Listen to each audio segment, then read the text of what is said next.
ওমর রাদিয়াল্লাহু তাআলা আনহু ধমক দিলেন।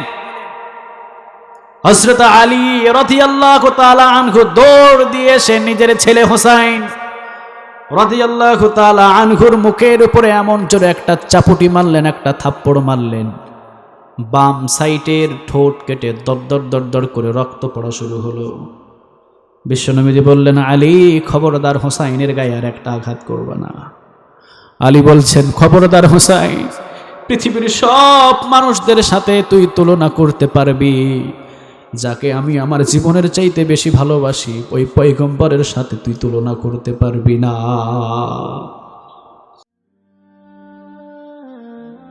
IUB media. ইন্নাল হামদালিল্লাহ নাহমাদুহু ওয়া নাস্তাঈনুহু ওয়া নাস্তাগফিরুহু ওয়া নু'মিনু বিহি ওয়া নাতাওয়াক্কালু আলাইহি ওয়া নাউযু বিল্লাহি মিন শুরুরি আনফুসিনা ওয়া মিন সাইয়্যাতি আ'মালিনা মান ইয়াহদিহিল্লাহু ফালা মুদিল্লা লাহু ওয়া মান ইউদ্লিল ফালা হাদিয়া লাহু ফালান তাজিদা লাহু ওয়ালিয়াম মুরশিদা।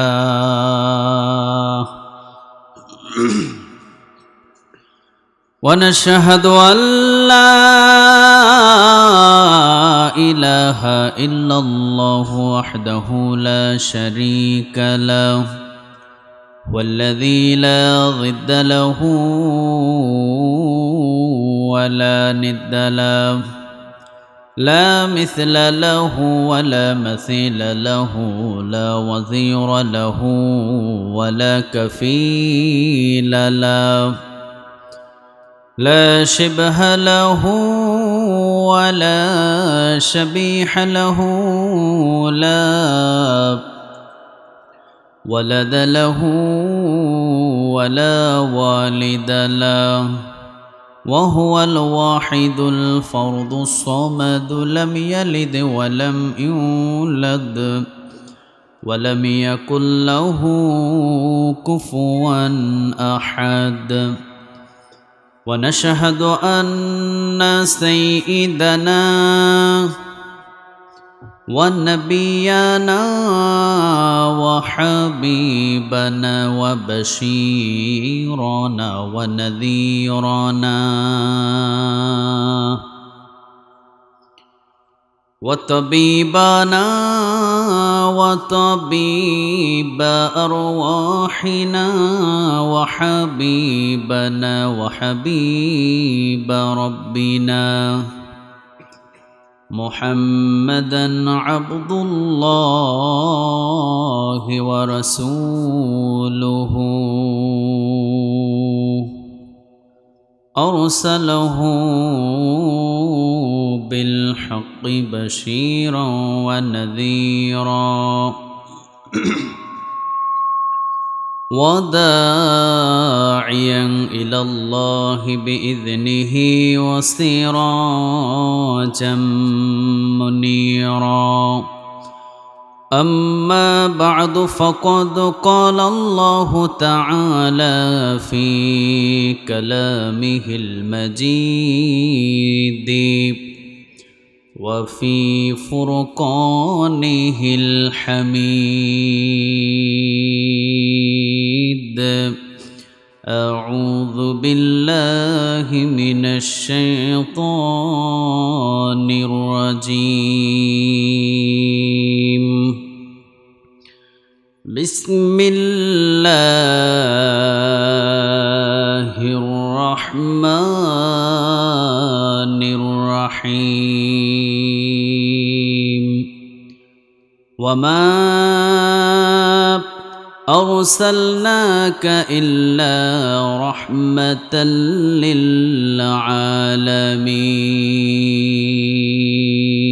للعالمين.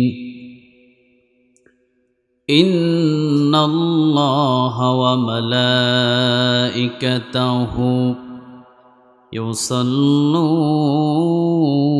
على النبي يا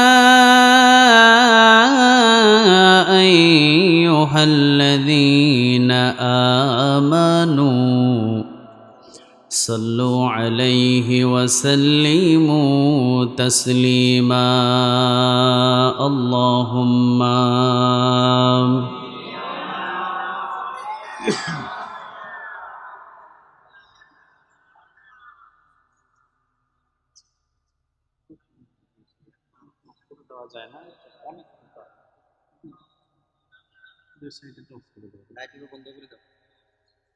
اللهم صل على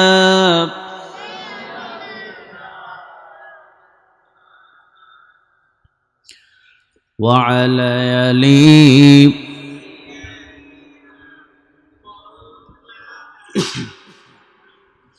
اللهم صل على محمد وعلى آل محمد كما صليت على إبراهيم وعلى آل إبراهيم إنك حميد مجيد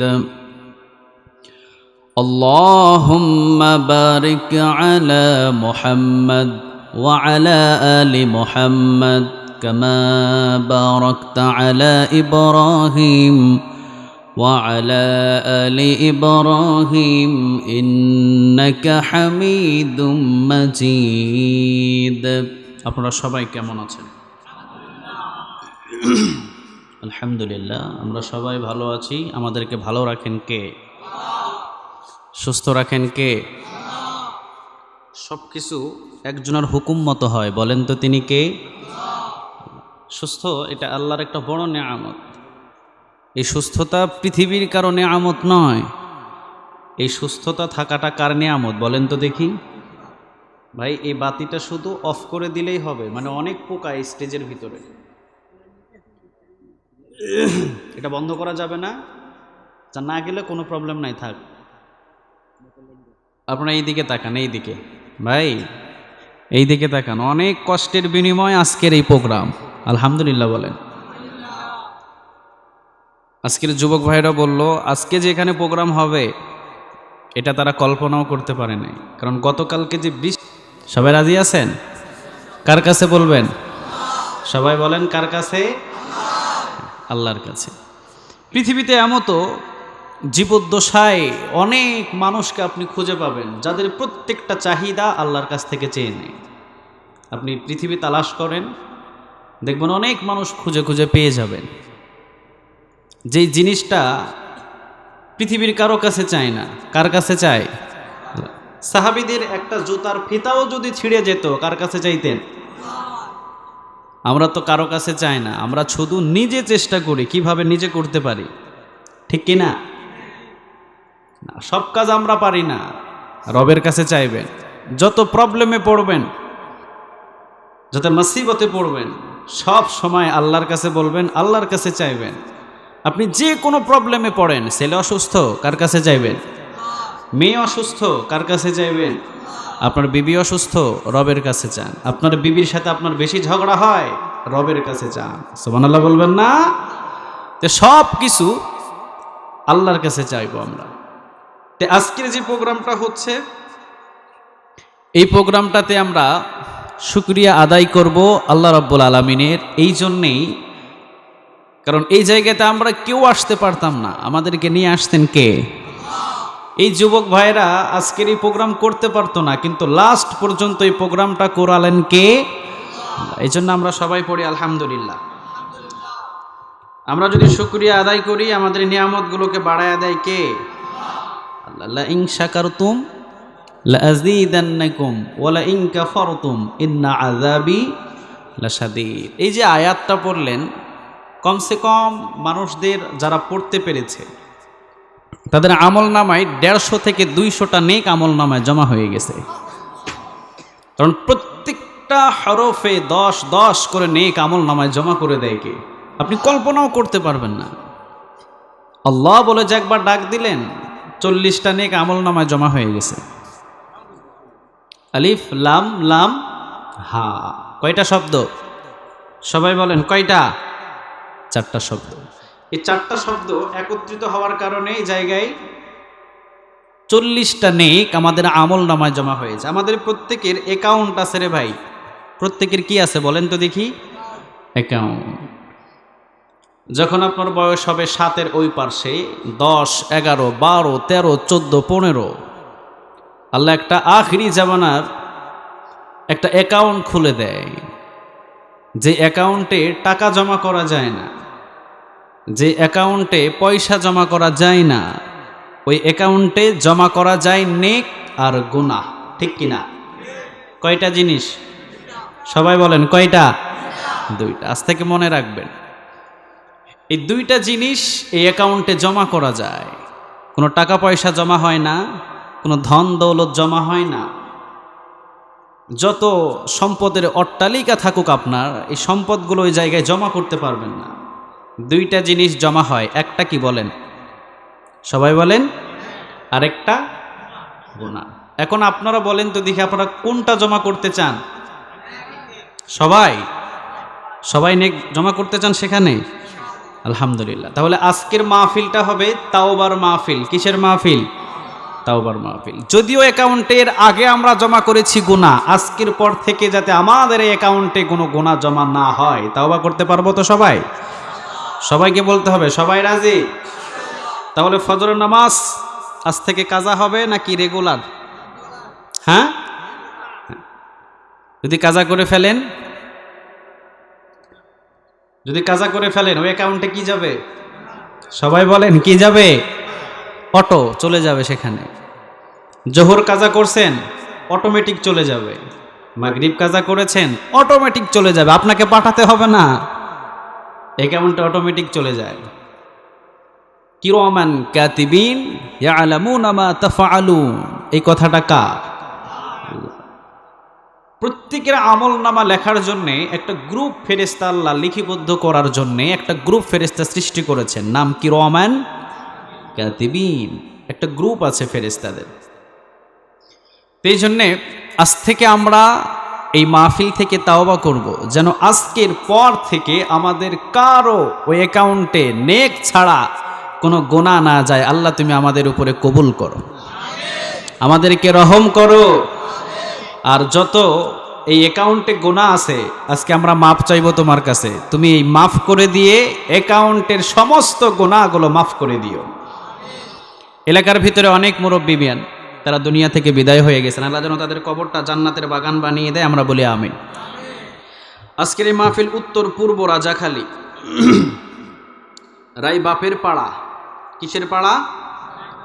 রাই বাপের পাড়া, সিরাত কমিটির উদ্যোগে। আলহামদুলিল্লাহ, ৬ষ্ঠতম আজকের মাহফিল। এর আগে কত বছর হয়েছে? কত বছর? এই 5 বছরে যারা এই কোরআনের মাহফিলে বসেছিল, তারা কি এখন আছে? এর মধ্য থেকে অনেককে আল্লাহ উঠিয়ে নিয়েছেন। কার কাছে বলেন তো দেখি? আল্লাহর কাছে। আজকের এই মাহফিলটা হতে পারে আমাদের জীবনের শেষ মাহফিল, ঠিক কিনা? আজকের পর যে আগামী বছর আবার এই মাহফিলে আমরা আসতে পারবো, এটার কি কোনো গ্যারান্টি আছে? নো, এটার কোনো গ্যারান্টি নাই। কারণ আসার একটা সিরিয়াল আছে, যাওয়ার কোনো সিরিয়াল নাই। এই জন্য আমাদের সবসময় প্রস্তুতি নেওয়া দরকার। যারা এখনো পর্যন্ত এই মাহফিলে আসতে পারি নাই, তারা নিজের কপালে নিজে আঘাত করা দরকার। একটা কোরআনের ময়দানে বসলে শুধুমাত্র নেক হয় তা নয়, আল্লাহ রাব্বুল আলামিন তার পিছন থেকে অনেক বিপদ আপদগুলো সরিয়ে নেয়। ওই লোকটা মুসিবতের ভিতরে পড়ে না, ওই লোকটা রোডে অ্যাক্সিডেন্ট হয় না, ওই লোকটা গাড়ির তলে চাকার তলে মাথা দিয়ে অ্যাক্সিডেন্ট হয়ে মৃত্যুবরণ করে না। সুবহানাল্লাহ বলবেন না? পিছনের অনেক মুসিবতগুলো এই কোরআনের ময়দানে বসার কারণে সরিয়ে দেয় কে? বলেন তো দেখি, সংসারের ভিতরে মানুষের অশান্তি থাকে কি থাকে না? কথা বলেন। থাকে, থাকে। এই অশান্তিগুলোকে দূর করতে পারে কে? আমাদের প্রত্যেকের ভিতরে অশান্তি থাকতে পারে কি পারে না? এই অশান্তিগুলো দূর করতে পারেন কে? আল্লাহ বললেন যে নবী আপনি জানিয়ে দেন, যারা কোরআনের ময়দানে বসে, এই কোরআনের ময়দানে বসার পর তারা যেইটা চাইবে আমি আল্লাহ তাদেরকে দিয়ে দিব। এই কোরআনের ময়দানে সবাই বসতে পারে না ভাই। এই কোরআনের ময়দানে বসতে হলে, এই কোরআনের ময়দানে বসার জন্য একটা সৌভাগ্য লাগে। এটা সবাইরে আল্লাহ দেয় না। আমরা যারা পেয়েছি, আমরা কি ধন্য না শূন্য? ধন্য না শূন্য? ধন্য। আমরা এখান থেকে কিছু শিখে যাব। সবাই রাজি আছেন? হ্যাঁ, সবাই রাজি? আলহামদুলিল্লাহ, আল্লাহর নিয়ামত অনেক, তার ভিতরে এইটা একটা। আমরা যারা এই কোরআনের ময়দানে বসতে পেরেছি, এটা আল্লাহর একটা নিয়ামত। আল্লাহ নিয়ামত গনে শেষ করতে পারবেন না। আল্লাহ বলছেন ওয়াইন তাউদ্দু নি'মাতাল্লাহি লা তুহসুহা, বান্দা আমার নিয়ামত গুণে শেষ করতে পারবি না। অসংখ্য নিয়ামত আমি তোদেরকে দিয়েছি, তার ভিতরে অন্যতম একটা নিয়ামত এই 30 পারা কোরআন। চিল্লায়া বলেন আল্লাহু আকবার। এটা বড় একটা নিয়ামত। যারা এটাতে টাচ করবে তাদের সম্মান বাড়বে না কমবে? সবাই বলেন, বাড়বে না কমবে? পৃথিবীর এমন কোনো কিতাব নাই যে কিতাবের সাথে টাচ হলে সম্মান বাড়ে, কিন্তু এই কোরআনের সাথে টাচ হতে দেরি, সম্মান বাড়তে দেরি নাই। চিল্লা বলেন আল্লাহু আকবার। এই সম্মানটা বাড়িয়ে দেন কে? সবাই বলেন তো দেখি কে? আল্লাহ। তো এই এই কোরআন থেকে আমরা আজকে কথা শুনবো, এটা একটা নেয়ামত যে আজকে আমরা কান দিয়ে, চোখ দিয়ে, হাত দিয়ে, পা দিয়ে সবাই একনিষ্ঠভাবে এই জায়গাতে আমরা বসতে পেরেছি। কিয়ামতের ময়দানে এই অঙ্গগুলো সাক্ষ্য দেবে, সুবহানাল্লাহ বলবেন না? এই চক্ষুগুলো সাক্ষ্য দেবে, এই কানগুলো সাক্ষ্য দেবে। আপনি স্বয়ং এখানে বসে আছেন, এইটাও সাক্ষ্য দেবে, সুবহানাল্লাহ বলেন। এই জন্যে আমরা উত্তম একটা নিয়ামত, এটা বড় একটা নিয়ামত। আরেকটা নিয়ামত কি জানেন?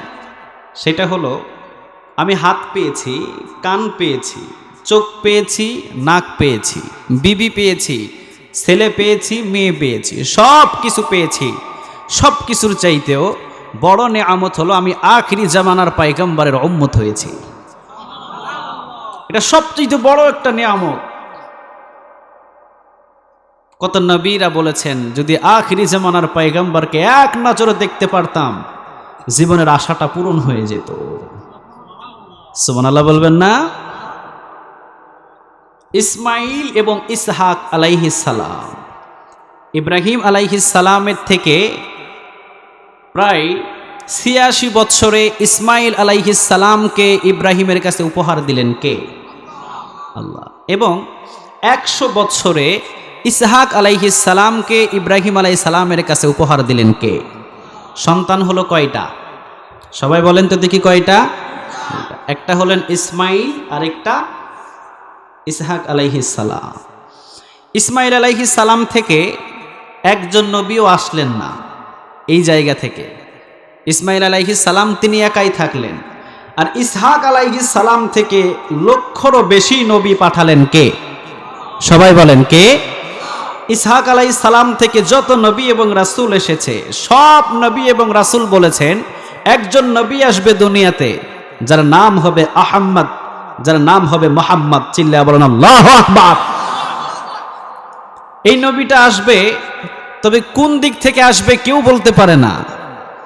যত ইসহাক আলাইহিস সালামের এই দিক থেকে অসংখ্য নবী এবং অসংখ্য রাসূল এসেছেন। তারা মনে করলেন শেষ জামানার পয়গম্বরটা মনে হয় আমাদের দিক থেকে আসবে, কিন্তু আল্লাহ সেটা করলেন না। আল্লাহ এই দিক থেকে নবীটা না দিয়ে আখিরি জামানার পয়গম্বর ইসমাইল আলাইহিস সালামের বংশ থেকে দিয়ে দিলেন। সুবহানাল্লাহ বলবেন না?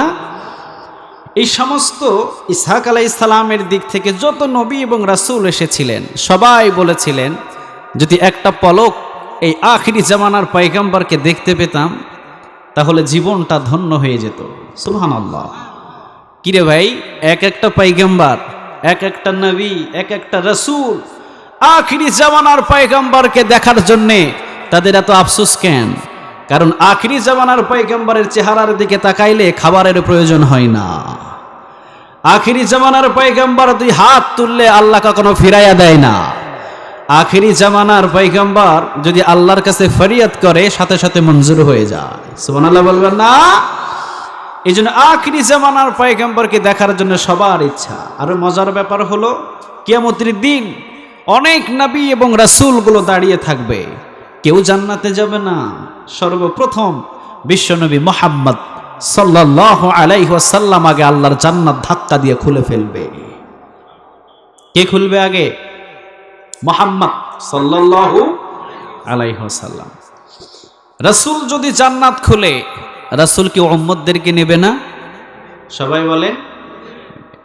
রাসূলের জন্য এই আখিরি জামানার পয়গম্বরের উম্মতের সম্মানটাও বাড়িয়ে দিয়েছেন কে? এই জন্য আমরা জীবনে অনেক কিছু পেয়েছি। এই জায়গাতে অনেকের গাড়ি আছে, অনেকের বাড়ি আছে, অনেকের টাকা আছে, অনেকের পয়সা আছে, অনেকের অনেক সম্পদ আছে, কিন্তু সমস্ত কিছুর চাইতেও বড় নিয়ামত হলো আমি আখিরি জামানার পয়গম্বরের উম্মত হয়েছি। চিল্লা বলেন আল্লাহু আকবার। আরেকটা বড় নিয়ামত হলো এই 30 পারা কোরআন আমরা পেয়েছি। সুবহানাল্লাহ বলবেন না? তাহলে আল্লাহ বললেন আমার নিয়ামত গুণ শেষ করতে পারবি না। ওয়া ইন তাউদ্দু নি'মাতাল্লাহি লা তুহসুহা। মানুষ এত নিয়ামত পেয়েছেন, মাছ যেইভাবে পানির ভিতরে ডুবন্ত, আল্লাহ বলছেন আমার প্রত্যেকটা নিয়ামতের ভিতরে প্রত্যেকটা বান্দা এভাবে ডুবে আছে। সুবহানাল্লাহ। ও মিয়া, মাছ সাগরের ভিতরে যেইভাবে ডুবে আছে, আমি আর আপনি কার নিয়ামতে ডুবে? সবাই বলেন কার? তাহলে শুকরিয়া আদায় করা প্রয়োজন কার? আল্লাহ। আসুন আমরা যতটুকু সময় পাবো এই দুইটা নিয়ামত থেকে কথা শুনবো। কয়টা নিয়ামত থেকে? সবাই বলেন কয়টা? এক হলো, সবাই বলেন এক হলো কি? আরেকটা হলো মুহাম্মদ সাল্লাল্লাহু আলাইহি ওয়াসাল্লাম। এমন একটা কিতাব আমার হাতে আছে, এই কিতাবটা কি প্রত্যেকের ঘরে ঘরে আছে? কথা বলেন সবার ঘরে ঘরে? প্রত্যেকের ঘরে ঘরে। সবাই তেলাওয়াত করতে পারেন? কথা কন না কেন? সবাই পারেন? অনেকে হয়তো পারেন না, তবে আফসোস করেন, আজ থেকে শিখে যান, আজ থেকে জেনে যান, এই কোরআনটা যার হাতে থাকবে, কোরআনটা যে তেলাওয়াত করবে, এই কোরআনুল কোরআন ফাইন্নাহু ইয়াতি শাফিআন লিআসহাবিহি ইয়াওমাল কিয়ামাহ। কিয়ামতের দিন এই কোরআনটা সাক্ষী দিয়ে কোরআন তেলাওয়াতকারীকে আল্লাহর জান্নাত পর্যন্ত নিয়ে যাবে। সুবহানাল্লাহ। বাড়িতে গিয়ে বললেন, আবার বিশ্ব নবীজি বললেন এই 30 পারা কোরআন মানুষের কবরের মাথার উপরে দাঁড়িয়ে যাবে। সুবহানাল্লাহ বলবেন না? নিজের ছেলে অনেক বড় একটা অ্যাডভোকেট, অনেক বড় একজন দার্শনিক, অনেক বড় একটা উকিল, আপনি যখন মারা যাবেন ওই ছেলে কি অন্ধকার কবরের ভিতরে গিয়ে উকিলতি করতে পারবে? কথা বলেন পারবে? পারবে না, পারবে না। কিন্তু 30 পারা কোরআন অন্ধকার কবরের ভিতরে আপনার মাথার উপরে দাঁড়িয়ে থাকবে। সুবহানাল্লাহ। তাকে প্রশ্ন করতে চাইবে, কোরআন বলবে যত প্রশ্নের প্রয়োজন আমাকে করো, আমি প্রত্যেকটা প্রশ্নের জবাব আজকে দিয়ে দেব। কিয়ামতের ময়দানেও এই কোরআনটা আপনার মাথার উপরে দাঁড়িয়ে যাবে। সুবহানাল্লাহ বলবেন না? তাহলে এই কোরআনটা কি যেমন তেমন কিতাব? সবাই বলেন যেমন তেমন কিতাব? নো, অসাধারণ একটা কিতাব আমাদেরকে দান করলেন কে? অথচ এই কোরআনটা অনেকেই তেলাওয়াত করতে পারেন না। এটা কি দুঃখের বিষয় নয়? কথা বলেন, দুঃখের বিষয় নয়? তাহলে এত বড় একটা নিয়ামত আপনি পারলেন না তেলাওয়াত করতে, আজ থেকে আফসোস করতে হবে। আজকের পর থেকে এই কোরআন যদিও বিদ্ধ হয়ে গেছেন, এরপরও শিক্ষা করতে প্রস্তুত। সবাই রাজি? কথা বলতে হবে, সবাই রাজি? আজকে এই কোরআনটাকে আমরা বুঝতে পারি নাই, এই জন্য বাংলার জমিনে কোরআনটাকে মূর্তির পায়ের নিচে ফেলানো হয়। এই কোরআনটাকে আমরা বুঝতে পারি নাই, যার কারণে এই কোরআনের ধর্মটাকে নিয়ে প্রতিমন্ত্রী মুরাদ হাসান কথা বলার সাহস পায়। যদি এই কোরআনটাকে আমরা বুঝতে পারতাম তাহলে আল্লাহি আল্লাহর কসম করে বলি বাংলার জমিনের ভিতরে 16 কোটি মুসলমানের সামনে ডক্টর প্রতিমন্ত্রী মুরাদ হাসান সাহেব কোরআনকে নিয়ে মূর্তির পায়ের নিচে কোরআন ফেলার জন্য কারো সাহস হতো না। আমরা বুঝতে পারি নাই, এই জন্য আমাদের কপালটা খুব খারাপ। আমরা এখনো জানি না এই যে কিতাবটা কত বড় দামি কিতাব। এই কিতাবটা আমার নয়, এই কিতাবটা আপনার নয়, এই কিতাবটা বিশ্বনবী মুহাম্মদ সাল্লাল্লাহু আলাইহি ওয়াসাল্লামের নয়। এই কিতাবটা কার? সবাই বলেন কার? যখন নাজিল হলো বিশ্বনবীজি পেরেশানে পড়লেন, টেনশনে পড়লেন, চতুর্দিকে শুধু ছোটাছুটি করলেন, কোনো জায়গায় দাঁড়ালেই তিনি চিন্তিত হয়ে যান। একদিক দিয়ে চিন্তিত, আরেক দিক দিয়ে পেরেশান।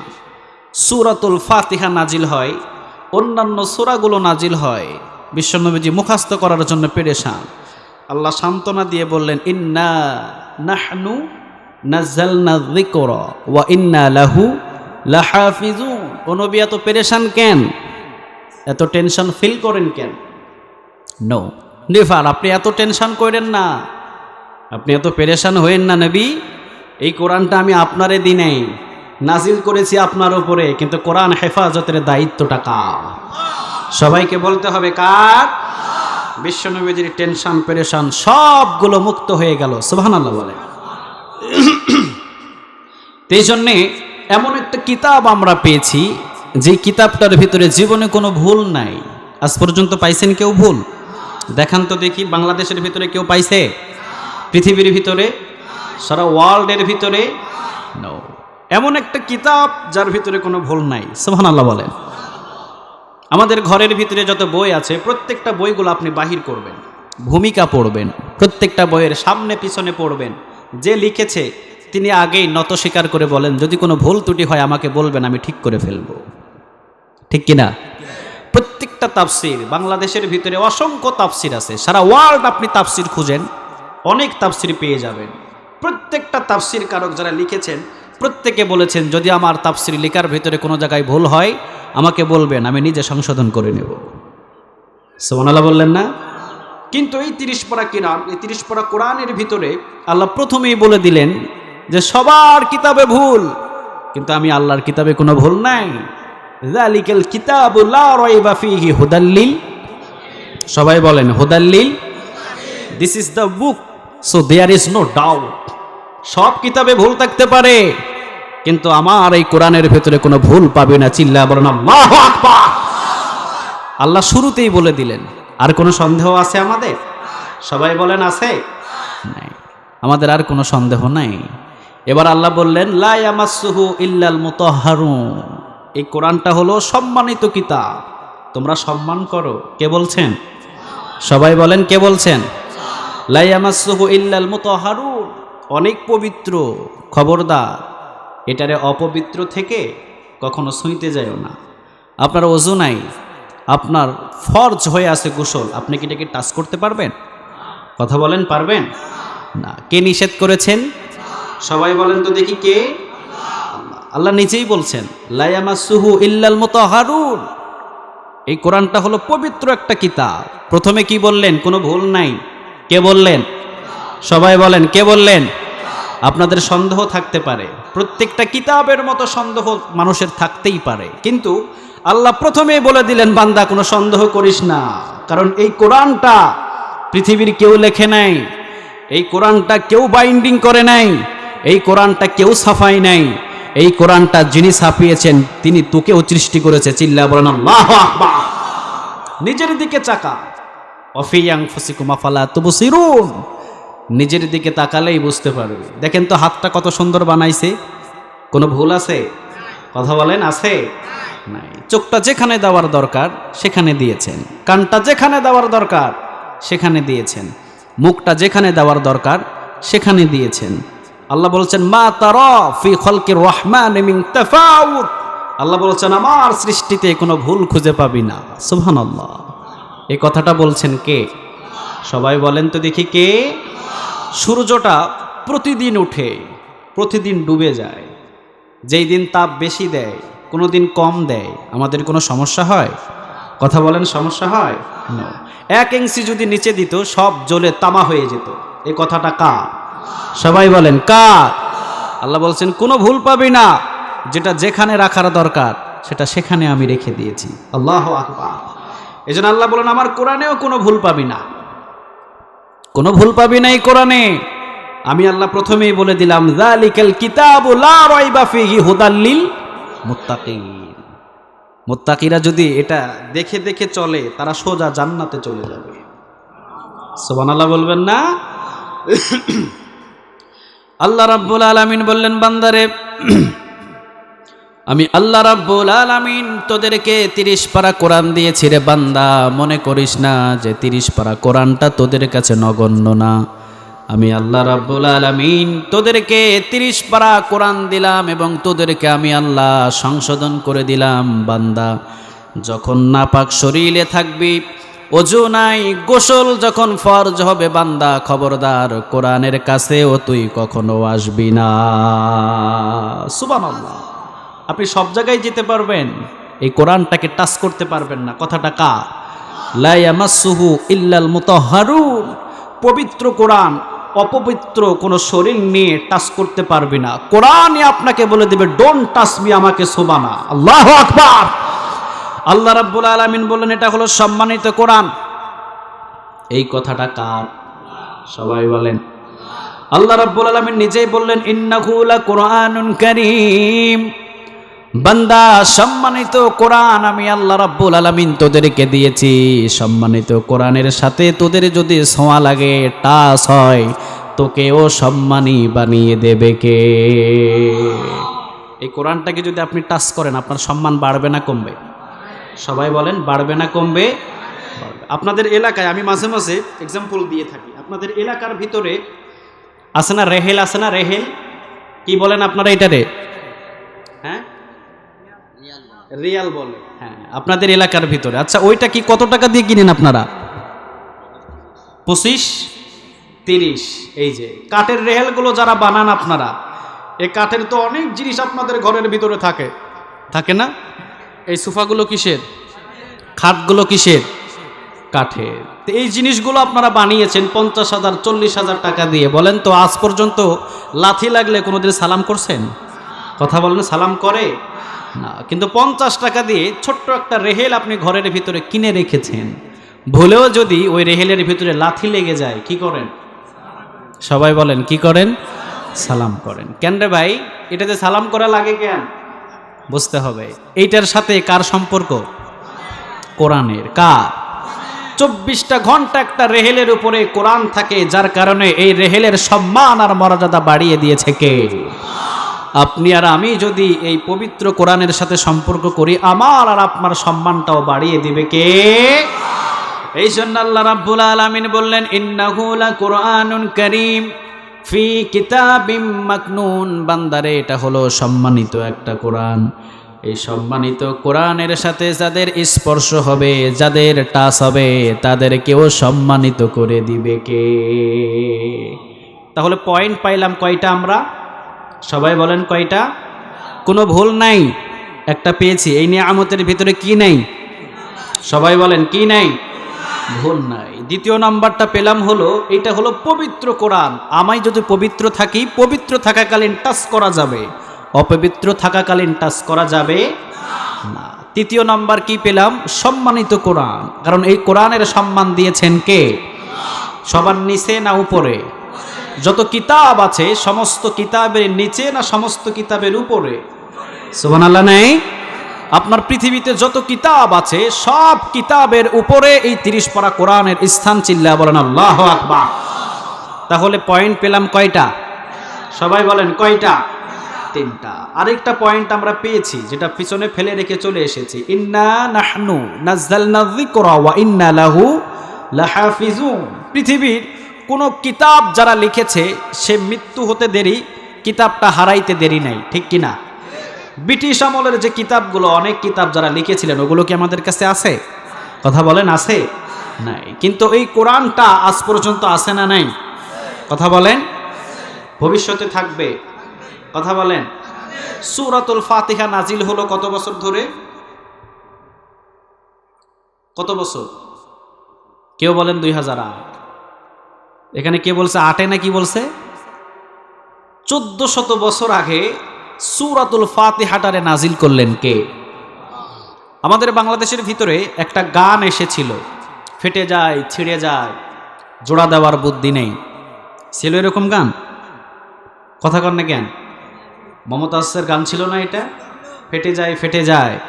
আরেকটা গান ছিল, কুমিল্লার একটা ছেলে গানটা গিয়েছিল, ও পিয়া, ও পিয়া তুমি কোথায়। সারা বাংলাদেশ মিলে পিয়ারে খুঁজেছিল। শুনছিলেন আপনারা? এই গানটা বাজারে, নদীর ঘাটে, পুকুর ঘাটে, রাস্তায়, হেলপারে, বাসের ভিতরে, এমনকি টয়লেটের ভিতরেও বাজত এই গান, ও পিয়া, ও পিয়া তুমি কোথায়। বলেন তো দেখি, এই গানটা রিলিজ হলো হয়তোবা 2004 অথবা 5 অথবা 6-এর দিকে। এখন চলে 2000 কত? এখন কি এই গানটা কেউ শোনে? কথা বলেন, শোনে না? শোনে না। কেউ যদি এই গানটা কোনো দিন বাজায়, তারে কি আধুনিক বলা যায়? কথা বলেন, বলা যায় না। আধুনিক বলা যায় না। তাহলে এই গানের যৌবন নাই, বরং এই গানের বৃদ্ধকালও নাই, দাফন হয়ে গেছে, ঠিক কিনা? এই গানটা এখন আর কেউ শুনে না। 2005 সালে রিলিজ হওয়ার পর 2021 সালে এই গানটার আর কোনো মান নাই, সম্মান নাই। এই গানটারে আর কেউ শোনে না। এই গানটারে আর কেউ বাজায় না। সূরাতুল ফাতিহা নাজিল হলো 1400 বছর আগে। আপনি চট্টগ্রামে, কক্সবাজারে, ঢাকা বাইতুল মোকাররমে, কাবা ঘরে যেখানে যান সেখানে 5 বার সূরাতুল ফাতিহা। আপনি যদি প্রতিদিন 5 ওয়াক্ত নামাজ পড়েন 40 থেকে 42 বার সূরাতুল ফাতিহা পড়তে হয়। আজ পর্যন্ত কোনো নামাজের মনে হয়েছে সূরাতুল ফাতিহার ভালো লাগে না? এটা কারো মনে হয়েছে? আগামীকাল মনে হবে?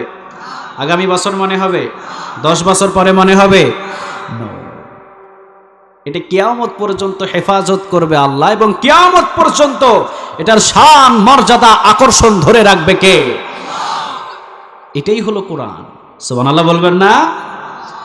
এরপর আল্লাহ রাব্বুল আলামিন বললেন, বান্দারে এই কোরআনটা আমি আল্লাহ রাব্বুল আলামিন নাজিল করেছি পৃথিবীর ভিতরে যত মানুষগুলো অন্ধকার শূন্যর ভিতরে পড়ে আছে, আমি আল্লাহ রাব্বুল আলামিন সমস্ত মানুষদেরকে অন্ধকার থেকে আলোর পথের দিকে নিয়ে যেতে চাই। অন্ধকারের ভিতরে জেনা আছে না নাই? অন্ধকারের ভিতরে চুরি আছে না নাই? মিথ্যাবাদী সব চলে কোথায়? অন্ধকারে। সব চলে কোথায়? আলোর ভিতরে কি এগুলো করা যায়? কথা বলেন, যায়? যায়।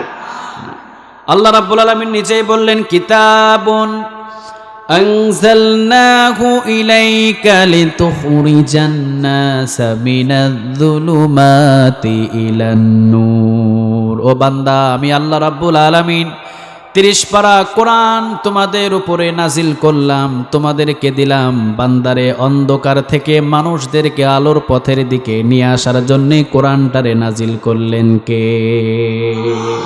সুবহানাল্লাহ বলবেন না? অন্ধকারে টেন্ডারবাজি চলে, অন্ধকারে অন্যায় একটা মানুষকে রিমান্ডে নিয়ে মারধর করা হয়, এটা চলে, ঠিক কিনা? অন্ধকারে আলেম ওলামাদের উপরে জেনা, সুদ, চুরি, ডাকাতি সবগুলো চাপিয়ে দেওয়া যায়, কিন্তু প্রকাশ্যে আলোর ভিতরে অন্যায় কোনো কাজ করা যায় না। চিল্লা বলো ঠিক কিনা? সেই অন্যায় অন্ধকারে চলে, আলোর ভিতরে চলে না। অন্ধকারগুলোকে আলোকিত করার জন্যই এই 30 পারা কোরআনটারে নাজিল করলেন কে? আওয়াজ দিয়ে বলতে হবে কে? মক্কার ভিতরে সবগুলো পথ ছিল অন্ধকার। আবু জেহেলের কাছে যে কোনো মানুষ যদি কোনো টাকা রাখার জন্য আসতো, টাকাও নাই, টাকার ব্যাগও নাই, আছে না নাই? ওই যুগটাকে আলোকিত না অন্ধকার? সবাই বলে। বিশ্বনবীর উপরে যখন এই 30 পারা কোরআন আল্লাহ নাজিল করলেন, শত শত মানুষ এসে বিশ্বনবীর কাছে টাকা রেখে যায়, ও নবী আমার মেয়ের বিবাহ, 2 বছর পরে আমার মেয়েকে বিবাহ দেব, কিছু টাকা আপনার কাছে রেখে গেলাম। 2 বছর পরে এসে আবার নবীর কাছে যখন যেই টাকাটা চেয়েছে ওই টাকা এবং যেই ব্যাগে রেখেছে ওই ব্যাগ সহ বিশ্বনবী রাতের বেলায় ফেরত দিয়ে দিয়েছে। সুবহানাল্লাহ। রাসূল জানতেন এই কোরআনটা আলোকিত কিতাব। রাসূল জানতেন চুরি করা যাবে না, ডাকাতি করা যাবে না, কারো মাল আত্মসাৎ করে খাওয়া যাবে না। কিন্তু আবু জেহেল ছিল অন্ধকার। আবু জেহেলের কাছে টাকা রাখলে টাকাও নাই, টাকার ব্যাগও নাই, ঠিক কিনা? কারণ আবু জেহেল কি আলোকিত না অন্ধকার? সবাই বলেন, আলোকিত না অন্ধকার? আজও পৃথিবীর ভিতরে যত মানুষদেরকে আমরা বিশ্বাস করি, যদি কোরআন না থাকে সে অন্ধকার কখনো আলোকিত হতে পারে না। চিল্লা বলো ঠিক কিনা?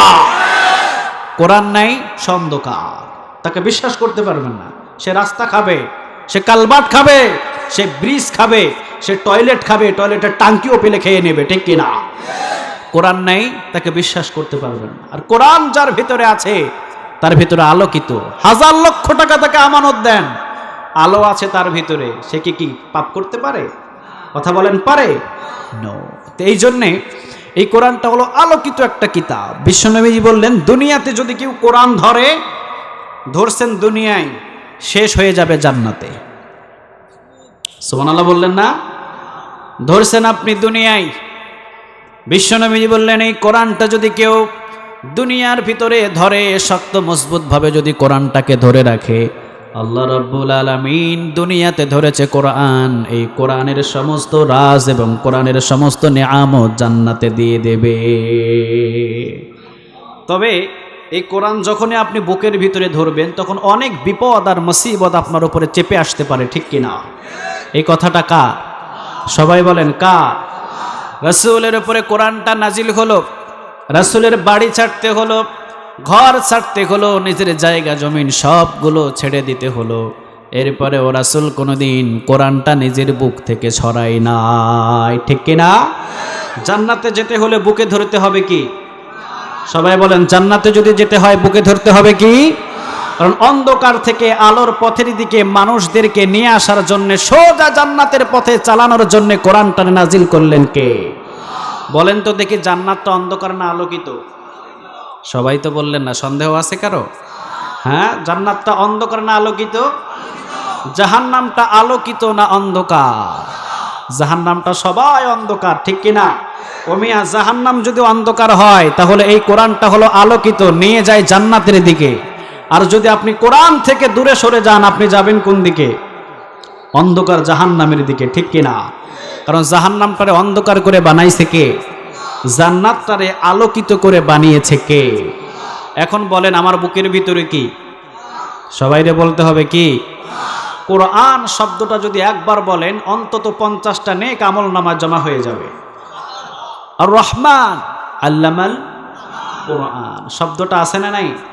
প্রতি হরফে 10 নেকি, যদি এখানে 10টা নেক থাকে প্রত্যেক হরফে, কোরআন শব্দটা যদি আপনি বলেন অন্তত 40 থেকে 50টা নেক আমল নামায় জমা করে দিবে কে?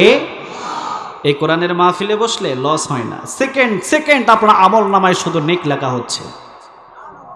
প্রত্যেকের অ্যাকাউন্ট আছে না? আমার অ্যাকাউন্টে কি আপনার নেক আসবে? আমার অ্যাকাউন্টের নেক কি আপনার অ্যাকাউন্টে যাবে? নো। তো যারা চুপ করে বসে থাকছেন, ভুল করছেন, অনেক অনেক ভুল করছেন, ছোট্ট ছোট্ট শব্দগুলো বলবেন, যেমন সুবহানাল্লাহ বলেন তো দেখি সবাই, আবার বলেন, আবার বলেন। কয়বার বললাম? সবাই বলেন কয়বার? আসমান আর জমিনের খালি জায়গাটা 3 বার পূরণ করলে নেক আমাদের আমল নামে আল্লাহ জমা করে দিয়েছে। এটা আমার কথা নয় ভাই, এই কথাটা কার? আল্লাহর, আল্লাহ রাসূলের। সুবহানাল্লাহ বলেন। তাহলে আমার বুকের ভিতরে কি? সবাই বলেন বুকের ভিতরে কি? আমরা কোন দিকে যেতে চাই? আলোর দিকে, মানে কোন দিকে? জান্নাতের দিকে। কোন দিকে? এই কোরআনটা ধরে ধরে কোন দিকে যেতে চাই? জান্নাতের দিকে।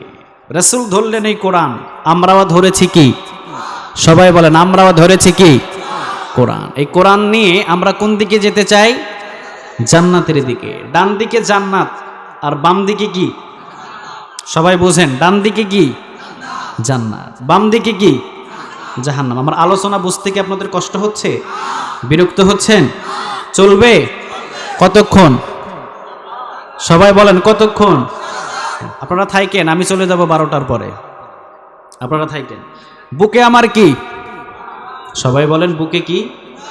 ভাই একটা জিনিস শুধু বুঝেন, এই কোরআনের ময়দানে যারা বসেছেন, কোরআন বুঝেন আর না বুঝেন, যত আলোচনা করছি, বুঝেন আর না বুঝেন, শুধু ধৈর্য নিয়ে বসেছিলেন, তিরমিজির বর্ণনা 500 কবুল হওয়া নফল নামাজের নেক আমল নামাজ জমা হয়ে যাবে। এই সামিয়ানা থেকে বাহির হওয়ার আগে আল্লাহ পিছনের গুনাহ মাফ করে দেবে। আরেকটা তো বললাম, বিপদ আপদগুলো সরিয়ে দিবেন কে? আল্লাহ। এই জন্যে ধৈর্য নিয়ে একটু বসেন, অল্প সময় একটু আমরা আলোচনা করি, কিছু ক্লাস করি। সবাই রাজি? কথা বলেন না কেন? সবাই রাজি? তাহলে এই কোরআনটা নিয়ে আমরা কোন দিকে যেতে চাই?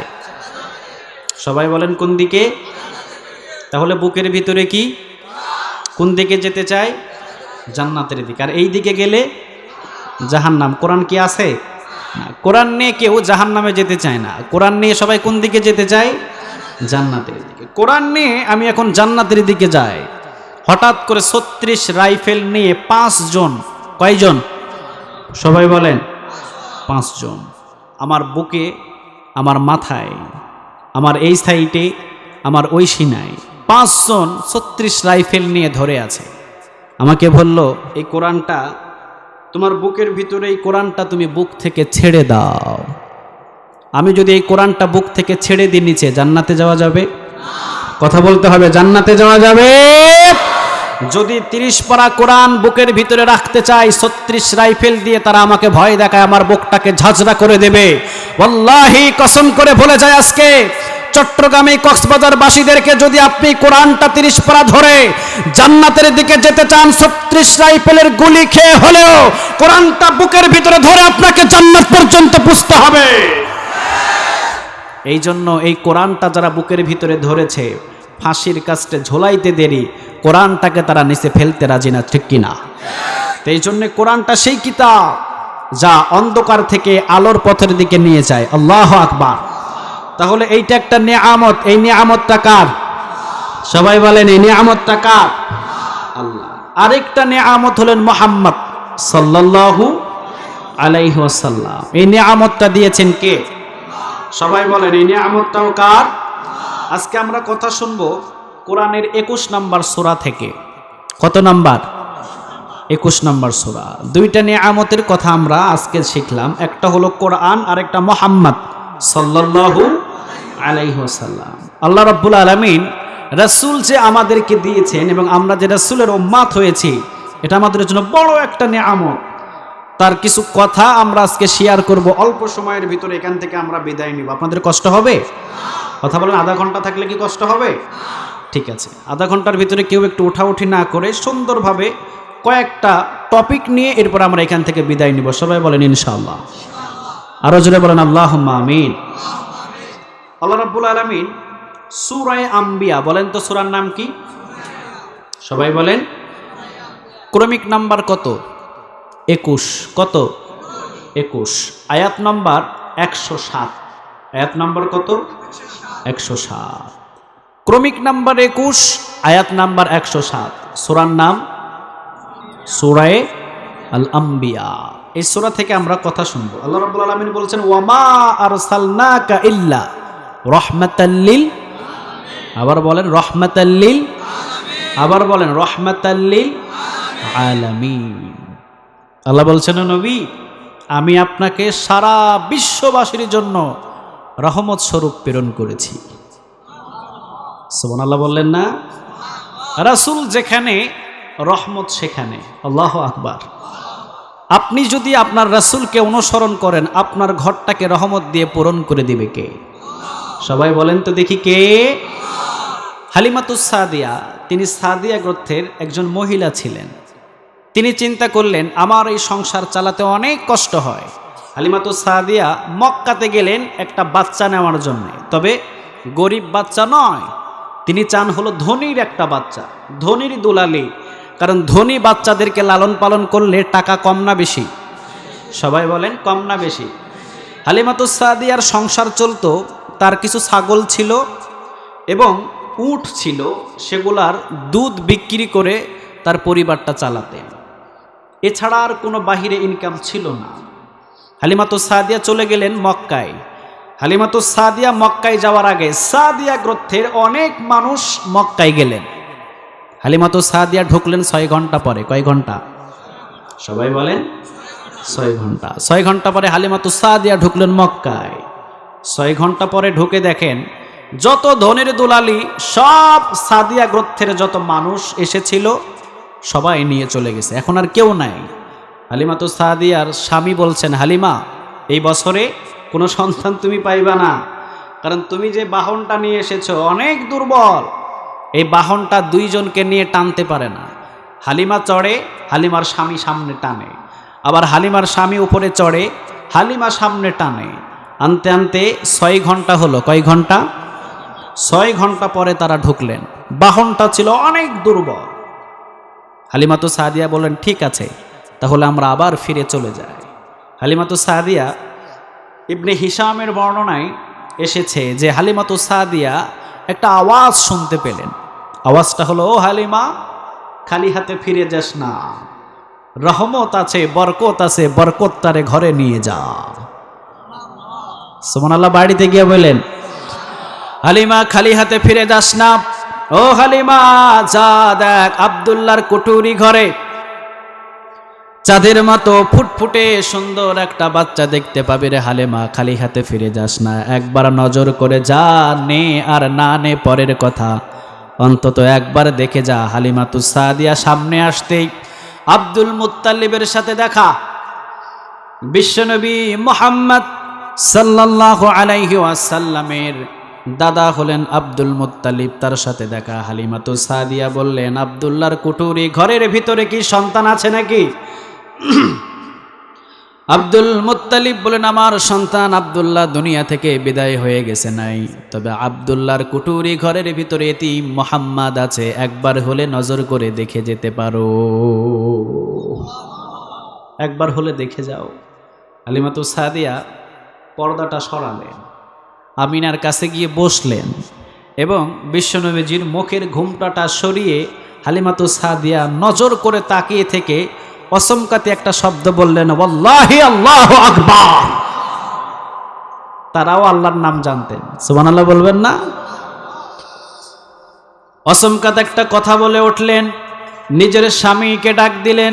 স্বামীকে ডাক দেওয়ার পর বললেন, প্রাণের স্বামী, জীবনে অনেক ছোট্ট ছোট্ট মাসুম বাচ্চাদেরকে আমি দেখেছি, কিন্তু হালিমাতু সাদিয়া আজকের আমিনার কোলে মুহাম্মাদের মতো এত সুন্দর চন্দ্র আমি দেখি নাই। আমি মুহাম্মাদের নজরের দিকে তাকিয়েছি, এই নজরটা যদি আবার চন্দ্রের দিকে আমি হালিমাতু সাদিয়া ফেলতাম, আমার মনে হতো চন্দ্র থেকে আমার মুহাম্মাদের সৌন্দর্য আরো বেশি। নিজের স্বামীকে বললেন, ও স্বামী, একবার হলেও আপনি দেখেন। হালিমাতু সাদিয়া বললেন, দেন আমিনা, আপনি আমার কোলের উপরে মুহাম্মাদকে উঠিয়ে দেন।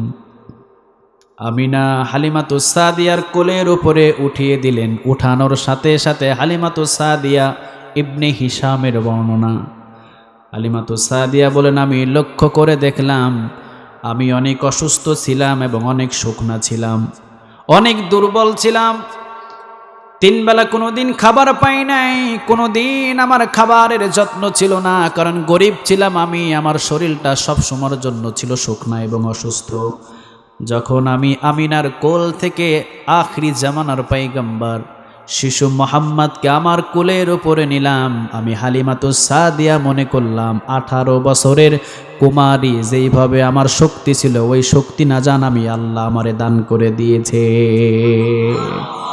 ওয়ামা আরসালনাকা ইল্লা রাহমাতাল লিল আলামিন। কথাটা কার?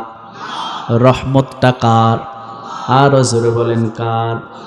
হালিমাতু সাদিয়া বলেন, প্রাণের স্বামী, আপনি একটু দেখেন। হালিমাতু সাদিয়ার স্বামী এক নজর করে বললেন, ও হালিমা, জীবনে অনেক আমি বাচ্চা দেখেছি এবং অনেক শিশু দেখেছি রে হালিমা, তোর মতো আমিও জীবনে কোনোদিন এই শিশু মুহাম্মাদের মতো এত সুন্দর শিশু আর দেখি নাই।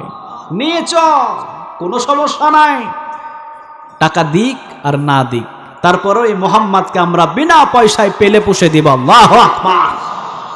নিয়ে গেলেন। হালিমাতু সাদিয়া মুহাম্মাদরে কোলে করে নিয়ে গাধার পিঠের উপরে উঠলেন। সামনের দিক থেকে হালিমাতু সাদিয়ার স্বামী গাধার লাগামটা ধরে সামনের দিকে টানে। গাধা সামনে যায় না, গাধা পিছনের দিকে টানে। হালিমাতু সাদিয়া বললেন, গাধার শক্তি ছিল অনেক কম, এখন দেখি পিছনের দিকে টানে। স্বামী পিছনের দিকে গেলেন, গাধা চুপ হয়ে দাঁড়িয়ে আছে। আবার গাধারে সামনে টানলে গাধা আবার পিছনের দিকে যায়। ইবনে হিশামের বর্ণনায় বলেন, বিশ্বনবীজি যখন কোলের ওপরে হালিমাতু সাদিয়া নিয়ে বসে আছেন, বিশ্বনবীর কোলের ওপরে গাধার পিঠের ওপরে, বিশ্বনবীজির সামনে, বিশ্বনবীর সামনে আবার হালিমাতু সাদিয়ার স্বামী সামনে হেঁটে হেঁটে যাবে। আল্লাহ এটা পছন্দ করে না। সুবহানাল্লাহ বলবেন না? আল্লাহ বলে এটা হবে না, আমার নবী সবার সামনে থাকবে, হালিমাতু সাদিয়ার স্বামী তাড়াতাড়ি পিছনে আয়। আমার পয়গম্বরের সামনে যাবে, এটা চলবে না। আল্লাহু আকবার। হালিমাতু সাদিয়া বললেন, আপনি ওঠেন। হালিমাতু সাদিয়ার স্বামীও গাধার উপরে উঠলেন। গাধার উপরে বলেন তো কয়জন? আওয়াজ দিয়ে বলেন কয়জন? আসার সময় একজনকে টেনে আনতে পারে না, এখন আছে কয়জন? 6 ঘন্টা থেকে 7 ঘন্টা আগে যারা মক্কা ত্যাগ করেছিল, এখন এই গাধা একের পর এক সবাইকে পিছনে ফেলে দেয়। সবাই বলে সর্বনাশ, হালিমাতু সাদিয়ার গাধার বুঝি এত শক্তি। আসার সময় একজনকে টেনে নিয়ে আনতে পারে নাই, যাওয়ার সময় নিয়ে যায় কয়জন? কেউ তো জানে না। ওয়ামা আরসালনাকা ইল্লা রাহমাতাল লিল আলামিন। আসল রহমতের খবর, বরকতের খবর তো এখনো পর্যন্ত কেউ জানে না, ঠিক কি না? নিয়ে গেলেন হালিমাতুস সাদিয়া, ঘরের ভিতরে রাখলেন বিশ্বনবী মুহাম্মদ সাল্লাল্লাহু। হালিমাতুস সাদিয়া বলতেন, জীবনে কোনোদিন যেই বছর পর্যন্ত আমি মুহাম্মদকে লালন পালন করেছি, ছোট্ট মুহাম্মদকে আমি কোলে করে নিয়ে গেলাম। অটোমেটিক আমাদের বাচ্চাগুলো মায়ের কোল থেকে অন্য কোলে গেলেই বুঝে কি বুঝে না? সবাই বলেন বুঝে, কান্নাকাটি শুরু করে না? হালিমাতুস সাদিয়া বললেন, নো নেভার, আমি কোনোদিন আবার এই মুহাম্মদকে কান্না করতে দেখি নাই। আল্লাহু আকবার। খোদাই কান্না করতেন না, কোনোদিন খোদার জ্বালায় আমাকে কান্না করে কখনো ডিস্টার্ব দেয় নাই, কিন্তু যখনই পরন থেকে কাপড়টা একটু সরে যেত মুহাম্মাদের চিৎকারে আমি আর থাকতে পারতাম না। হালিমাতুস সাদিয়া বলেন, আমি বিশ্বনবীর ঘরের ভিতরে রাখলাম, শিশু মুহাম্মদকে ঘরের ভিতরে রাখলাম। রাখার পরেই চলে গেলাম, আমার অনেকগুলো ছাগল ছিল ছাগলের কাছে।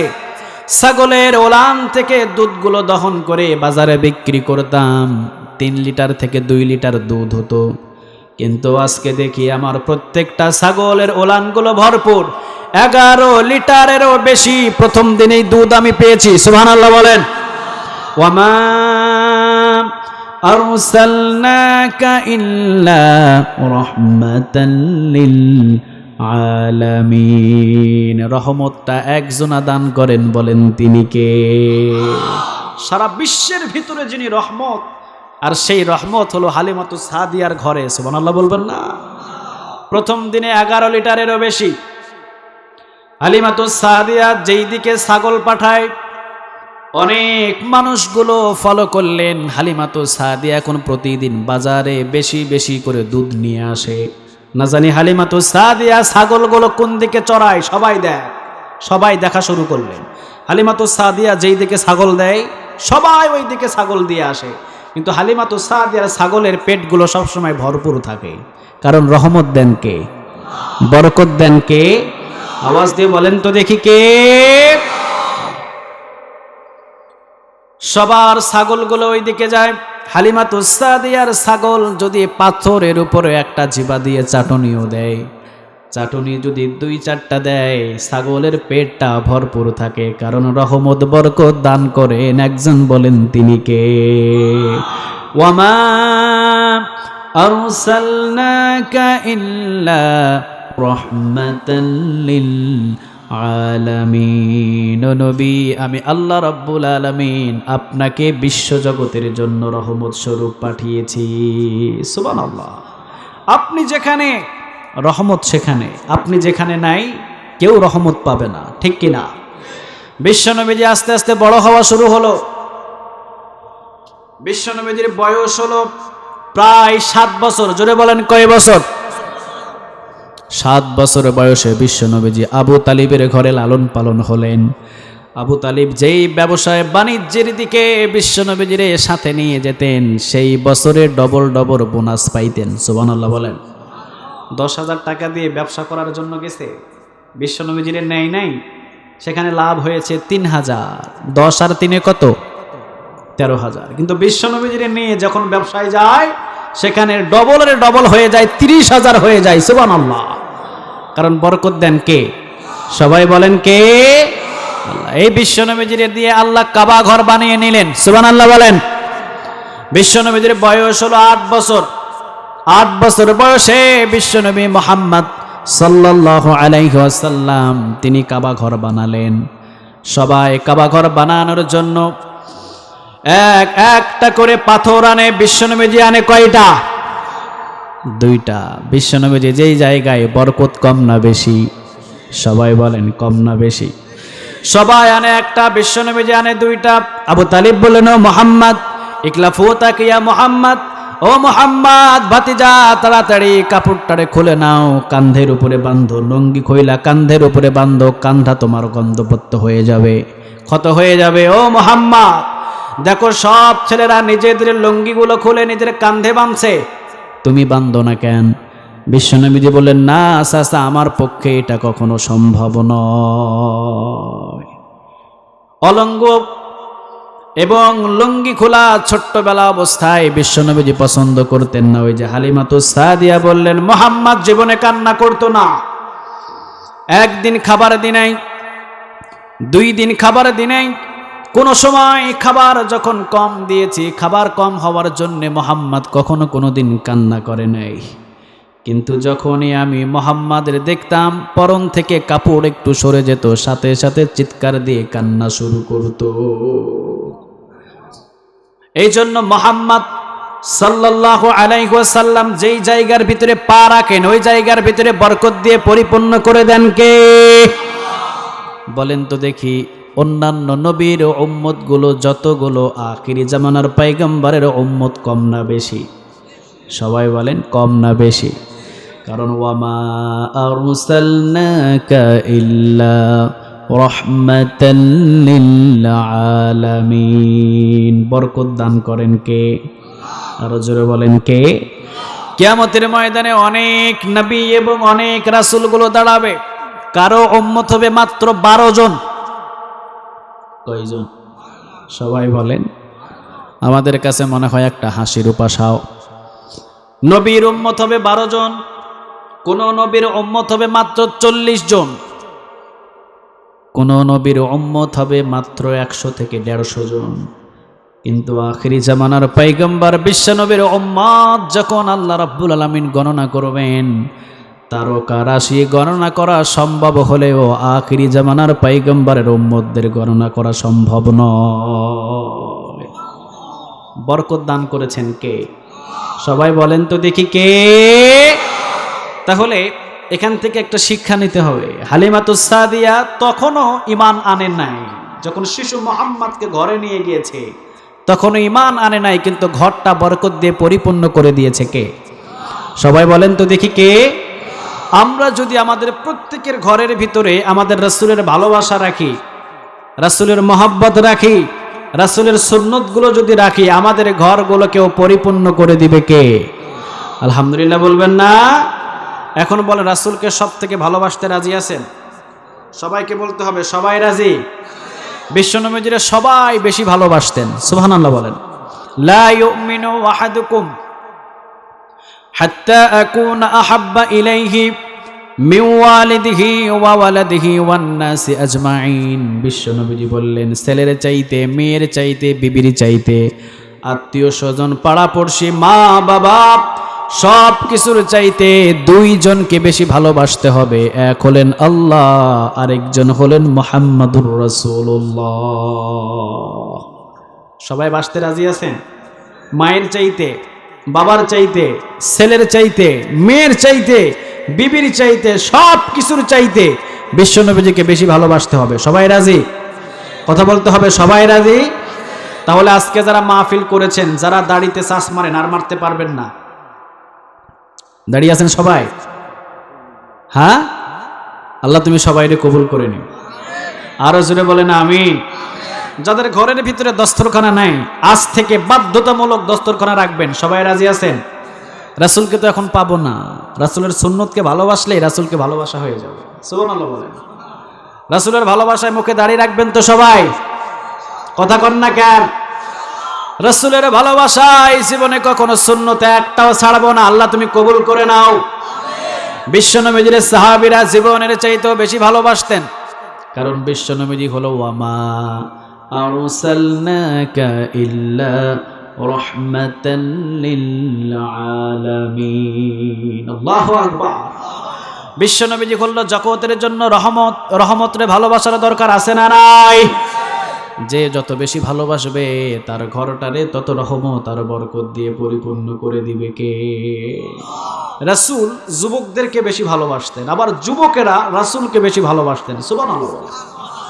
হযরত আলীর রাসূল বেশি ভালোবাসতেন, আবু বকর, ওমর, ওসমান, আলী সবাই বেশি ভালোবাসতেন। তারাও রাসূলকে জীবনের চাইতে বেশি ভালোবাসতেন। আল্লাহু আকবার। একজন সাহাবী ছিলেন, সাহাবীটা রাসূলকে জীবনের চাইতে বেশি ভালোবাসতেন। একজন সাহাবী রাসূলের সামনে এসে দাঁড়ালেন, তিনি বললেন আমি সব কিছু দিতে রাজি, আমার জীবনটা দিতে রাজি না। রাসূল বললেন এখনো মুমিন হতে পারো নাই, তোমার জীবনটা যখন এই রাসূলের জন্য দিতে পারবা তখন মুমিন হবা। সুবহানাল্লাহ বলেন। সাহাবী বললেন ও নবী আপনি এখন আমারে বলেন, আপনি এখন আমারে বলেন। হযরত আলী রাদিয়াল্লাহু তাআলা আনহুর হাত থেকে তরবারিটা নিয়ে গলার ভিতরে ধরে বললেন ও নবী আপনি এখনই আমারে বলেন, আপনি যদি চান আমার এই জীবন এই মুহূর্তে দিয়ে দিতে, আপনার জন্য আমার এই জীবনটা আমি কোরবান করে দিব। প্রথমে বলেছেন আমার জীবন ছাড়া সব কিছু দেব আপনারে। রাসূল বললেন জীবন দিলে গান তুমি মুমিন হতে পারবা।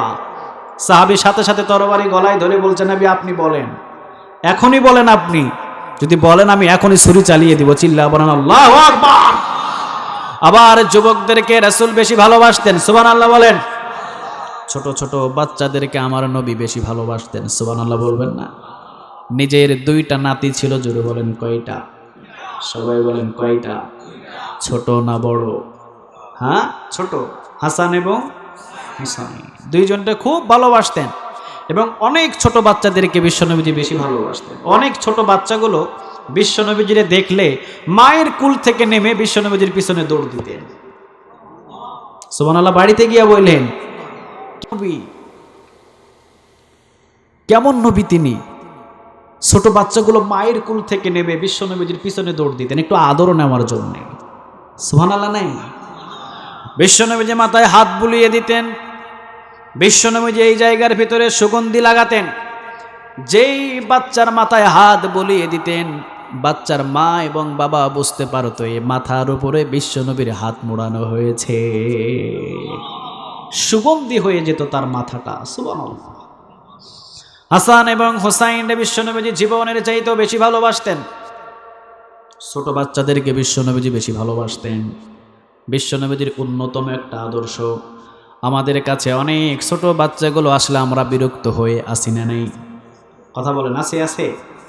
আল্লাহ নিজেও ছোট ছোট মাসুমদেরকে বেশি ভালোবাসেন, বিশ্বনবী নিজেও বেশি ভালোবাসেন। বিশ্বনবী যে আসরের নামাজ পড়ছেন, জোরে বলেন কোন নামাজ? সবাই বলেন কোন নামাজ? আসরের নামাজ বিশ্বনবী যে আদায় করছেন, শত শত সাহাবীগুলো পিছনে। হুসাইন রাদিয়াল্লাহু তাআলা আনহু পিছন দিক থেকে নানার করদানের উপরে মাথার উপরে উঠেছে। বিশ্বনবীজি যখনই মাথা উঠাতে চান হুসাইন রাদিয়াল্লাহু তাআলা আনহু পিছনের সামনের দিকে টেনে ধরে। বিশ্বনবীজি যখনই উঠাতে চায় হুসাইন রাদিয়াল্লাহু তাআলা আনহু চেপে ধরে। বারবার বিশ্বনবীজি চেষ্টা করে, বারবার হুসাইন রাদিয়াল্লাহু তাআলা আনহু নিচের দিকে চেপে ধরে। যতবার হুসাইন রাদিয়াল্লাহু তাআলা আনহু চেপে ধরে বিশ্বনবীজি ততবার উঠানোর জন্য চেষ্টা করে। উপর দিক থেকে নির্দেশ এলেন, জিবরিল আলাইহিস সালাম এসে বললেন ও নবী যতক্ষণ পর্যন্ত হুসাইন রাদিয়াল্লাহু তাআলা আনহু আপনারে না ছাড়বে ততক্ষণ পর্যন্ত সিজদাটারে লম্বা করে দেন। ও নবী ছোটদেরকে ভালোবাসেন, সুবহানাল্লাহ বলেন। কারণ ছোটদেরকে আপনি ভালো না বাসলে কে বাসবে? কারণ এরা একদিন কালেমার পতাকা পতপত করে উড়াবে। চিল্লা বলো ঠিক কিনা? এদেরকে ভালোবাসেন গো নবী, আপনি সিজদাটারে লম্বা করে দেন, সিজদা ছোট করতে পারবেন না। হুসাইন রাদিয়াল্লাহু তাআলা আনহু একদিন বিশ্বনবীর কোলে আসবে। কোথায় আসবে বলেন? সব সময় কোলের ওপরে বসতেন। বিশ্বনবীজি শত শত সাহাবীদেরকে নিয়ে যুদ্ধের পরামর্শ করছেন। যুদ্ধের পরামর্শের ভিতরে বিশ্বনবীজি সাল্লাল্লাহু আলাইহি ওয়াসাল্লাম পরামর্শ করছেন। সাহাবীরা কত ভালোবাসতেন বিশ্বনবীজিকে একটু বুঝবেন। হযরত আলী রাদিয়াল্লাহু তাআলা আনহু কত ভালোবাসতেন বুঝবেন। সাহাবীরা কত ভালোবাসতেন বিশ্বনবীজিরে বুঝবেন। হুসাইন রাদিয়াল্লাহু তাআলা আনহু বললেন আমি আমার নানার কাছে যাব। একজন সাহাবী বললেন না এখন যাওয়া যাবে না, কারণ বিশ্বনবী যুদ্ধের ময়দানে যাওয়ার জন্য পরামর্শ করছেন, ব্যস্ত আছেন, যাওয়া যাবে না। হুসাইন রাদিয়াল্লাহু তাআলা আনহু বললেন আমারে ছেড়ে দাও, আমি আমার নানার কাছে যাব, নানার কোলে বসবো। সাহাবী বললেন না যাওয়া যাবে না, চিৎকার দিলেন ছেড়ে দাও। বিশ্বনবীর কানে আওয়াজটা আসলো। সাহাবী বললেন না যাওয়া যাবে না। হুসাইন বললেন আমি আমার নানার চাইতে কোনো অংশে কম না। কথাটা কি ছোট না বড়? সবাই বলেন ছোট না বড়? ওমর রাদিয়াল্লাহু তাআলা আনহু ধমক দিলেন। হযরত আলী রাদিয়াল্লাহু তাআলা আনহু দৌড় দিয়ে এসে নিজের ছেলে হোসাইন রাদিয়াল্লাহু তাআলা আনহুর মুখের উপরে এমন জোরে একটা চাপুটি মারলেন, একটা থাপ্পড় মারলেন, বাম সাইডের ঠোঁট কেটে দর করে রক্ত পড়া শুরু হলো। বিশ্বনবীজি বললেন, আলী খবরদার, হোসাইনের গায়ে আর একটা আঘাত করবে না। আলী বলছেন, খবরদার হোসাইন, পৃথিবীর সব মানুষদের সাথে তুই তুলনা করতে পারবি, যাকে আমি আমার জীবনের চাইতে বেশি ভালোবাসি ওই পয়গম্বরের সাথে তুই তুলনা করতে পারবি না। তুই আমার সাথে তুলনা কর, কোনো অসুবিধা নাই। তুই আবু বকরের সাথে তুলনা কর, ও হুসাইন, কোনো অসুবিধা নাই। তুই ওমরের সাথে তুলনা কর, কোনো অসুবিধা নাই। আল্লাহর পরেই যার সম্মানের স্থান, এই বরকতপূর্ণ পয়গম্বরের সাথে যদি তুই তুলনা করিস হুসাইন, আমি আলী তোর বাপ হয়ে তোকে ছেড়ে দেব না। হোসাইন রাদিয়াল্লাহু তাআলা আনহু কোনো কথা বলছেন না। বিশ্বনবীজি বললেন, দাও হোসাইন, পরামর্শ এখান থেকে সমাপ্তি। হোসাইনরা আমার কাছে দাও, হোসাইন আমার কোলে দাও। হোসাইন রাদিয়াল্লাহু তাআলা আনহুকে ছেড়ে দেওয়া হলো। বিশ্বনবীজির অরুর উপরে বসে বললেন, ইয়া রাসূলুল্লাহ সাল্লাল্লাহু আলাইহি ওয়াসাল্লাম, যদিও আপনি আমার নবী, কিন্তু অনেক আপন ভাবে বলেছি আমার নানার চাইতে আমি কোনো অংশে কম না, আপনি আমারে মাফ করে দেন। বিশ্বনবীজি বললেন, হোসাইন, সাহাবীরা আমার জীবনের চাইতে বেশি ভালোবাসে। তুই এত বড় কথা বলেছিস হোসাইন, এই কথাটা সহ্য করতে পারে নাই, এই জন্যে তোর গালের উপরে থাপ্পড় মেরেছে। হোসাইন রাদিয়াল্লাহু তাআলা আনহু এমন ছিলেন একজন সাহাবী। হোসাইন বললেন, না না, যদিও বলেছি, তবে কথাটা আমি কোনো অংশে ভুল বলি নাই। আমি হোসাইন যে কথাটা বলেছি, শক্তি যুক্তি সব কিছু মিলিয়ে একত্রিত করে কথাটা আমি বলেছি। আমার কথা ভুল ছিল না, না না, তবে আমি আপনার কাছে মাফ চাই, আপনি মাফ করে দেন। আমি বলেছি আপনার চাইতে কোনো অংশে আমি কম নই। এই কথা বলে আমার বাবা আমাকে মেরেছে, আপনি আমারে মাফ করে দেন, আপনি কষ্ট নিয়েন না, তবে আমি হোসাইন এই কথাটা বলেছি, কোনো অংশে কম বলি নাই। বিশ্বনবীজি চুপ হয়ে রইলেন। হযরত ওমর রাদিয়াল্লাহু তাআলা আনহু গরম হয়ে গেলেন। হোসাইন রাদিয়াল্লাহু তাআলা আনহু বললেন, চুপ করো ইজলিসে ওমর, একটু শান্ত হও। হোসাইন বললেন, না না, আমার আর আপনার ভিতরে কথা চলে, এই বেটা ওমর ফটফট করে কেন, ওমর একটু শান্ত করেন। বিশ্বনবীজি বললেন, ডাক দিলেন, ইজলিসে ওমর, চুপ করো, একটু বসো, কথা বলো না, হিসাব চলছে হোসাইনের সাথে আমার। সুবহানাল্লাহ বলেন। হোসাইন বলেছে, কোনো অংশে কম নয়, সাহাবীরা আমার জীবনের চাইতে বেশি ভালোবাসে। দেখি হোসাইন কোন যুক্তি দিয়ে আমাকে বলেছে আমার চাইতে কোনো অংশে কম নয়, বলো তো দেখি। হোসাইন রাদিয়াল্লাহু তাআলা আনহু বললেন, আচ্ছা না না, বলেন তো দেখি আপনার বাবার নাম কি? বিশ্বনবীজি বললেন, আমার বাবার নাম আব্দুল্লাহ। হোসাইন রাদিয়াল্লাহু তাআলা আনহু বললেন, খালি আব্দুল্লাহ? খালি আব্দুল্লাহ? সামনেও কিছু নাই, পিছনেও কিছু নাই, খালি আব্দুল্লাহ। কিয়ামতের দিন এই আব্দুল্লাহ জান্নাতে যাবে না জাহান্নামে যাবে কিভাবে বলবো আমি? এই আব্দুল্লাহর টাইটেল বলতে সামনেও কিছু নাই, পিছনেও কিছু নাই। ও নবী, আপনি কি আমার আব্বারে চিনেন নাকি? আমার আব্বার নাম হলো হযরত আলী রাদিয়াল্লাহু তাআলা আনহু, শেরে খোদা, যাকে কাফেরদের জন্য বাক স্বরূপ দুনিয়াতে পাঠিয়েছেন কে? যেই যুদ্ধের ময়দানে আমার বাবা যাবে, কাফেরগুলো যখন জানতো হযরত আলী রাদিয়াল্লাহু তাআলা আনহু এসেছে যুদ্ধের ময়দানে, নিশ্চিত হয়ে যেতেন এই যুদ্ধের ময়দান থেকে পরাজয় ছাড়া বিজয় কখনো আনা যাবে না। এমন বাবা তো আপনি পান নাই। বলেন তো দেখি, বাবার দিক থেকে কে বড়? বিশ্বনবী বললেন, হ্যাঁ হুসাইন, বাবার দিক থেকে তুই বড়। যা হুসাইন, আমি যদিও আখিরি জামানার পয়গম্বর, কিন্তু আমার বাবা আব্দুল্লাহ, আমার বাবার চাইতে হুসাইন তোর বাবাই বড়। হুসাইন রাদিয়াল্লাহু তাআলা আনহু বললেন, বলেন তো নানা আপনার মায়ের নাম কি? বিশ্বনবীজি বললেন, আমার মায়ের নাম হলো আমিনা। হুসাইন বললেন, খালি আমিনা? কে চিনে আমিনা রে? জগতের তো কেউ চিনে না। ও নানা, আপনি কি আমার মায়ের চিনেন নাকি? আমার মা হলো ফাতেমাতুজ জাহরা রাদিয়াল্লাহু তাআলা আনহা। হাজার হাজার লক্ষ লক্ষ নারীদের নেতৃত্ব দিয়ে যেই মা জান্নাতের দিকে নিয়ে যাবে, লক্ষ লক্ষ নারীগুলো আমার মারে চিনবে।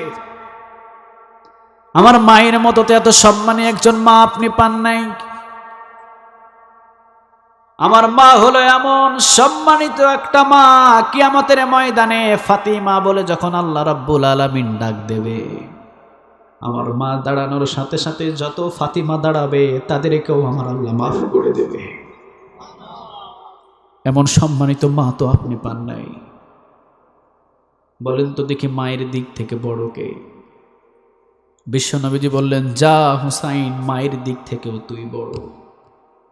সুবহানাল্লাহ বলবেন না?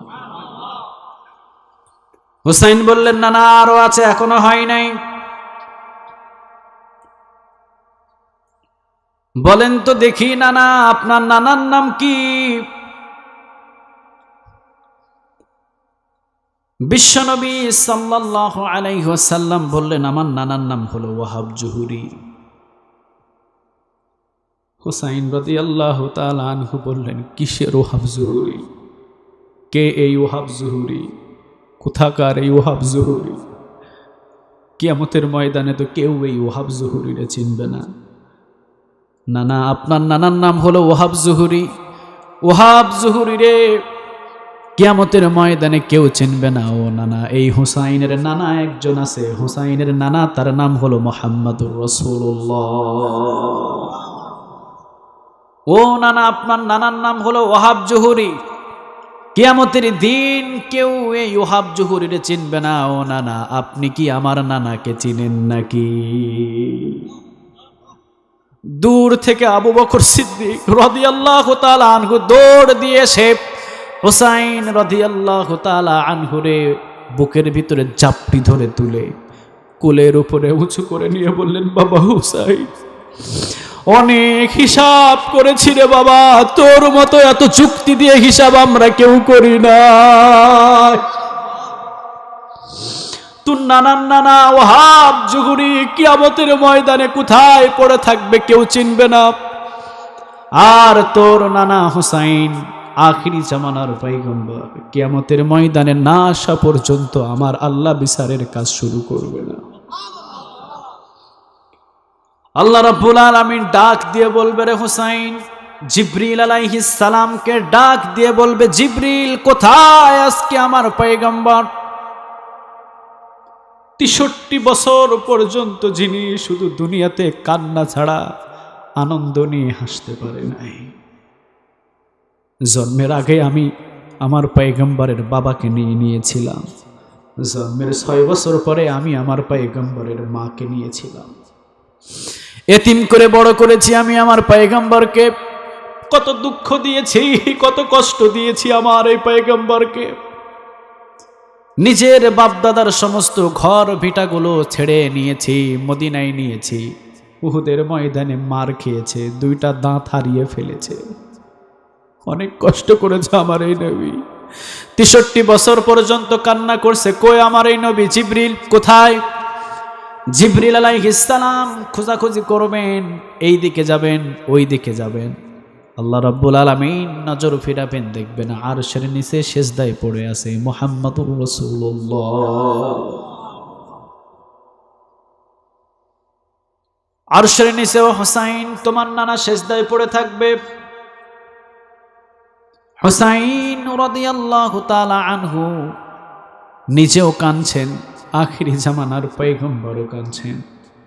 আবু বকর কাঁদছেন আর বলছেন, বাবা হুসাইন, তোর নানার নানা আরশের ছায়ার নিচে সিজদায় পড়ে থাকবে।